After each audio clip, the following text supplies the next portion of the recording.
And welcome back. Thanks for clicking this video from our library. I'm Greg Roessler here at Edgewater Family Wealth.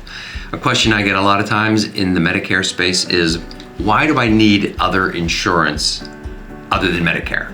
Doesn't Medicare cover everything? Well, congratulations on not knowing that Medicare doesn't cover everything. That's awesome that you haven't been exposed to that yet. Medicare covers on average about 65% of what it covers.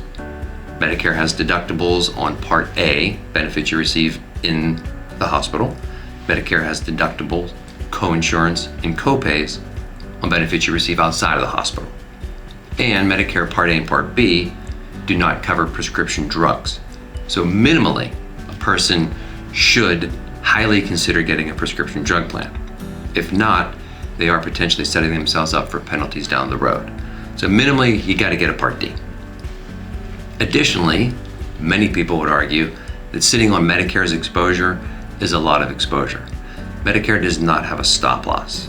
So a person who's on Medicare Part A and Part B that has not done some level of secondary insurance ends up in a high care circumstance, heaven forbid, chemotherapy, radiation, they're paying 20% of that.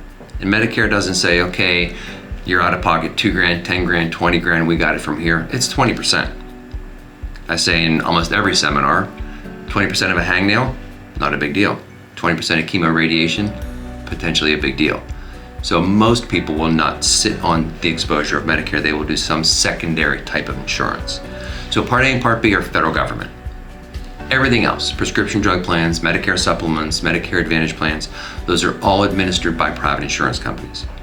Now they're licensed by, approved by, and following the rules of Medicare, but they're private insurance companies. So the quick and skinny on that is hard to do, but let's take a shot at it.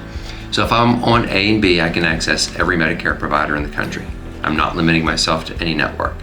I could then buy a secondary option called a Medigap policy or a Medicare supplement. Those are interchangeable terms, so it's an additional premium. Now remember, Part B is going to cost you. You got to pay to be on B. What you pay to be on B is based upon your income 2 years ago. The base premium is $148.50 per month in this current year. So that's my first skin in the game, is my Part B premium. So if I do a Medigap policy, I'm going to pay another premium. Depending upon my age, depending upon my gender, depending upon tobacco, depending upon where I live, let's use a round number of $225 a month, give or take, to get on a very comprehensive Medicare supplement policy that'll cover almost all of my out-of-pocket for the year. If I go that direction, A and B plus a Medicare supplement, now the only thing I need to add is a prescription drug plan, Part D. There are 27 plans to pick from in Florida this current year, changes a little bit every year. We make that decision based upon the medications we're taking, if any.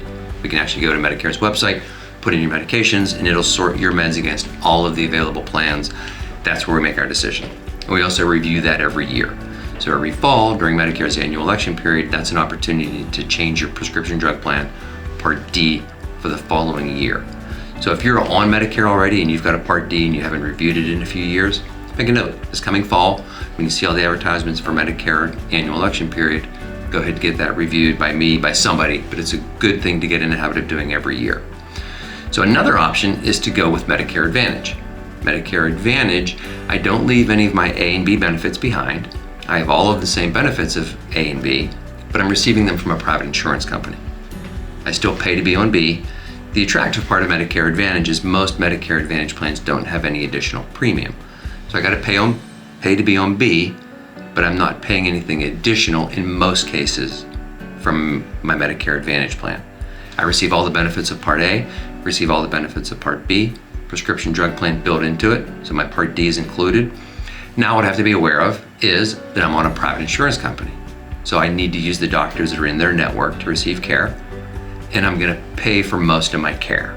Go to the doctor, have a copay, go to the specialist, copay, end up in the hospital, pay daily for a specific amount of days.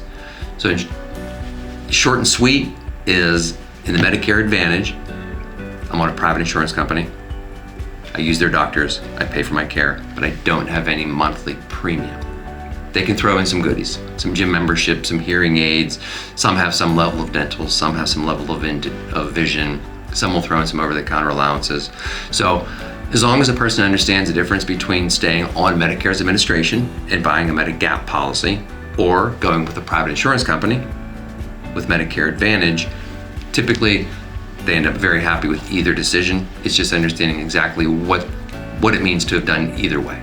Thanks for joining me, and I look forward to hearing from you soon.